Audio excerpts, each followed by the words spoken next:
Hi everyone, welcome to another video. I'm Mick Godwin.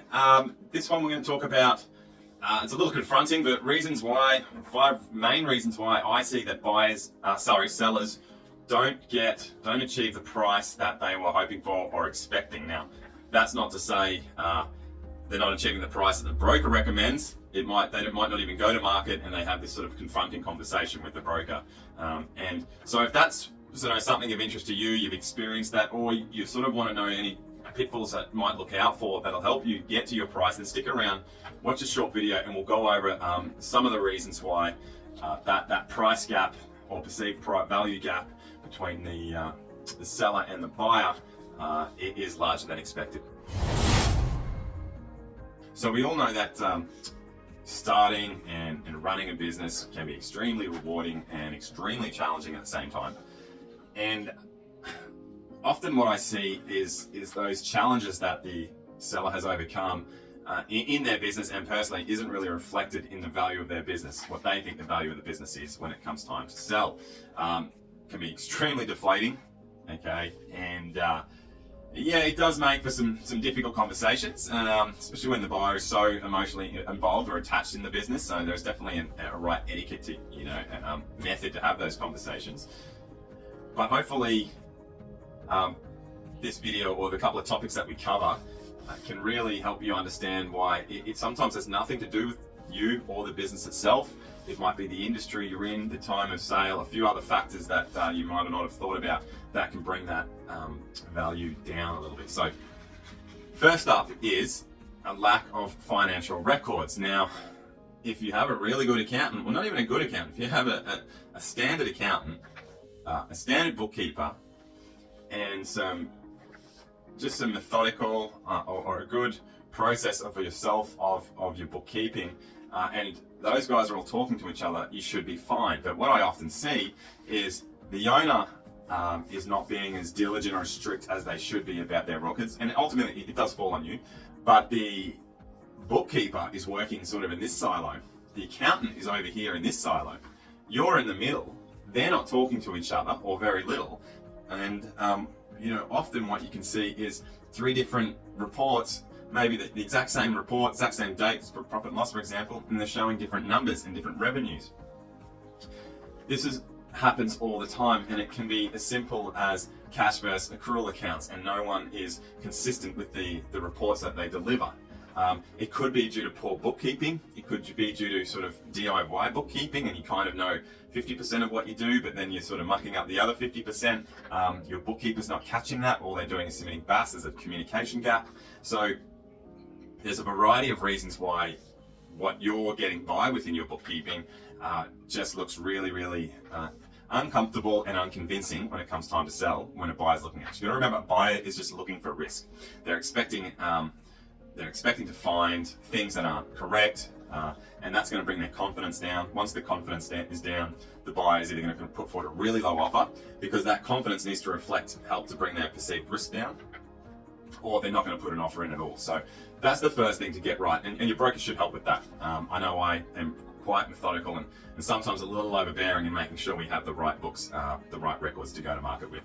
Secondly, poor market conditions.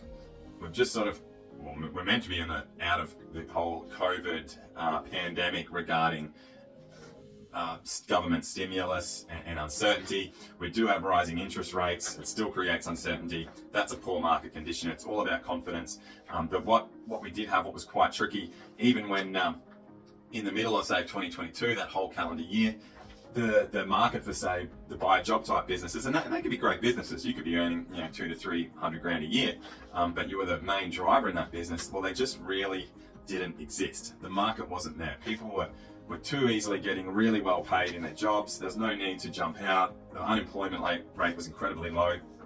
So why jump out, invest in a business, carry all that risk when you could really make a great living by just turning up to work and doing your 9 to 5, and that's that. We might see those conditions improve towards the end of the year if there's a few more corporate style layoffs. A lot of those then come into the small business market, but that's one instance of poor market conditions. The rest can be quite obvious, as I said before: rising interest rates, market uncertainty, and it's just going to be they can be down into, say, individual industries.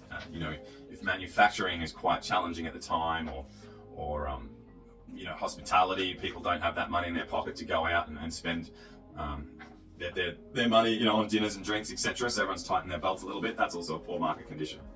Third, lack of growth potential. You can have a great business, making great money.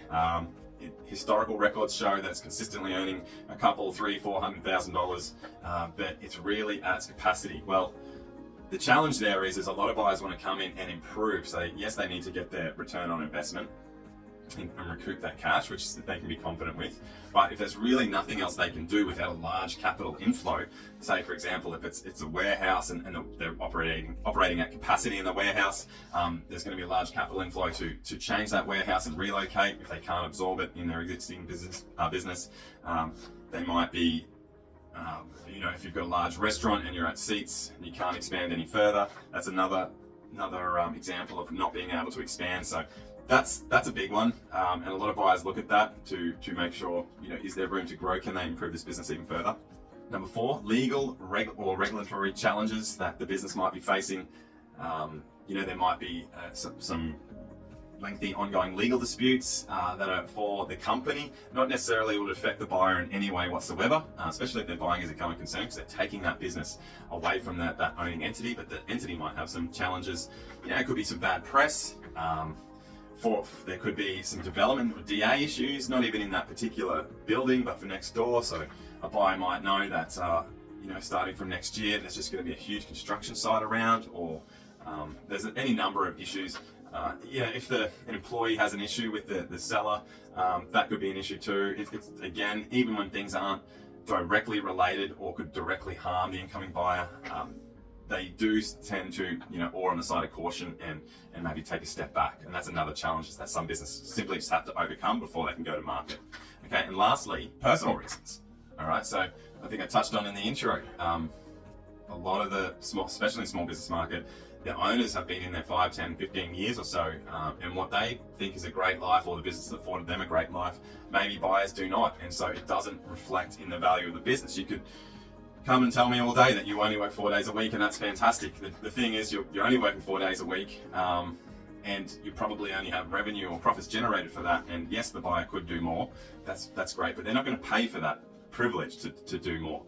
Again, with reflection on the time of the business or the length of how long that business has been alive, that a big comment I receive is, we've been around in the community for 15, 20 years. And that is fantastic, and that's a testament to that operator. But there's plenty of businesses that go broke after 20 years, and so that time, that goodwill of time of market share in the community or wherever they are, doesn't really achieve more if the business foundation, or if it wasn't performing how other businesses are in that industry. So there's a few reasons. I mean, that small business, that sort of personal reasons usually gets taken out of the factor of the value once businesses start to achieving a certain commercial value. Call it 250 grand or something, 200 grand profit. I think the person who's operating that business is able to put themselves in the buyer's shoes. But definitely for the smaller to micro business style, the personal reasons for the value gap of that business can be quite strong. So look, there's 5 reasons. There's plenty more, but they are the main ones. Most of them probably aren't surprising, but I do often have these conversations a lot. So I guess it's one of those things that people don't really realize until they're confronted with the fact that maybe what they thought the business might be worth, it's not worth on the market. So honestly, it's much better to go to market at the correct value and what the market will pay for the business. I think it's something outrageous, like 80% of businesses that get listed don't sell, and a lot of that would be incorrect pricing. You price too high, people are just going to overlook it, or they're not even going to bother, and they're good, genuine buyers. You price too low, and again, it could be what's wrong with this business, generally just leaving money on the table. So if you would like to know more about your business and what's involved, then get in contact, details below, email me, give me a call, and we can talk about what you can do now to get your business ready for sale when the time's right. Okay, I'm Mick Godwin, thanks for watching.